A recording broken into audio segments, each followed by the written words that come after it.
I'm Otter, and today I'm starting a series of very quick little videos tackling a lot of the little things I've been neglecting on this server I share with friends and family. Today's project? Putting a roof on this bridge behind me. One of my server mates had built a smaller bridge here to lead to the tunnel on the other side, but then I expanded the tunnel and the bridge was out of scale. For the stone parts, it worked well to copy the original style and just scale it up. But the roof looked weird when I tried that, and I didn't have enough resources at the time anyway, so I promised I'd come back to finish it up later. Well, it's 4 months later. It's time to make good on that promise. Roofs in Minecraft often end up looking weird because you end up with really large sections of very straight lines. There are a lot of tricks to breaking up those straight lines, like adding dormer windows or little additions to the building, but most of them didn't work with this bridge.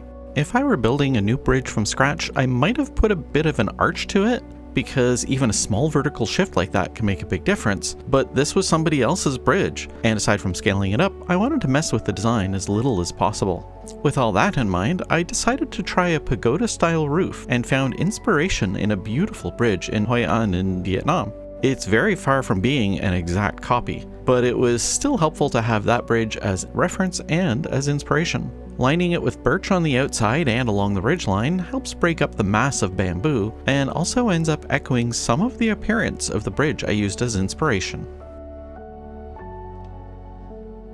Having these bamboo beams running along the pillars with cross beams stacked on top helps keep the interior of the bridge from feeling too flat and boring, but it still needed more details, so I added some bamboo fences in the gap between the roof and the long beams. And then I added more up at the arch of the roof. I added some more fences along the edges to act as a guardrail, and then a few lanterns to keep it all spawn-proof. Well, lots of lanterns.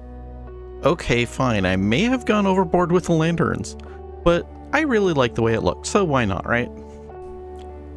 The dip in the terrain here looks silly and is kind of annoying when you're walking around, so I'm going to fill it in while we're here.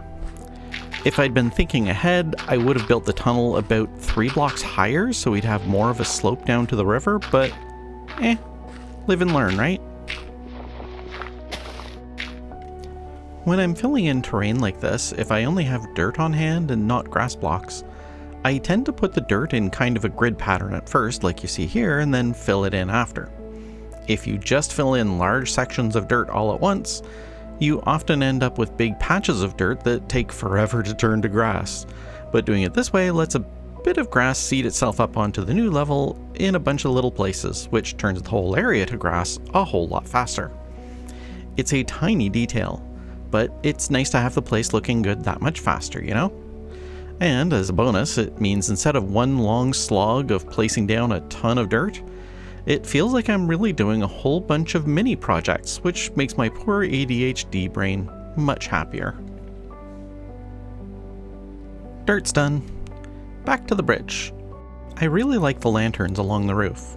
The extra lighting makes the bridge look even better at night, and I always love making sure everything is spawn-proof. But it also gives me an excuse to break up the ridgeline quite a bit, which helps keep the roof from looking weird with long straight lines.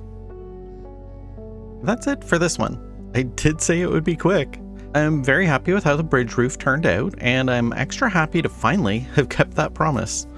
I'm planning to do a few more little mini episodes like this one in the next little while, aiming for probably 2 of these per week, as well as some normal episodes in the Balance Challenge world. So if that seems interesting, don't forget to subscribe and maybe leave a like and a comment and whatever else it is I'm supposed to be telling you to do as a YouTuber. Thanks for watching, and remember to take care of yourself, and maybe pet a cat or give a dog a scratch behind the ears or something.